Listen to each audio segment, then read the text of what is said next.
What's changed since 1995? You mean besides 9/11, economic collapse, 2 wars, me losing the rest of my hair, that sort of thing?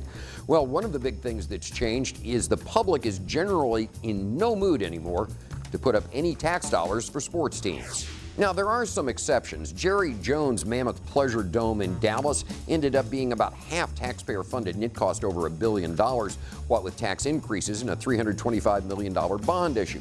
Ditto for the new Giants-Jets Stadium in New York, actually New Jersey, and that's where the taxpayers got stuck again for around half the bill.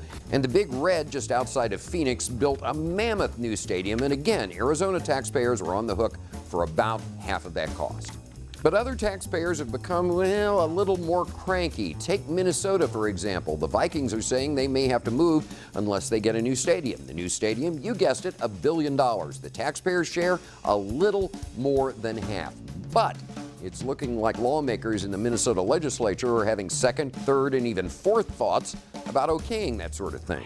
Which brings us back to the Rams. When they came here in 1995, the economy was still booming. Clinton was president. We were running a budget surplus. Anheuser-Busch, TWA, A.G. Edwards, they were all locally based. We had thousands of automaking jobs from Ford in Hazelwood and Chrysler in Fenton. And in 2010, well, you know what that looks like now. This area has a lot less money overall than it used to. In 1995, the city of St. Louis, the county of St. Louis, and the state of Missouri granted a really sweet deal for the Rams. Come to St. Louis, we'll pay you cash. We've built a brand new taxpayer-funded stadium, and we'll give you a huge break on the rent, and P.S. you can keep all the advertising revenue.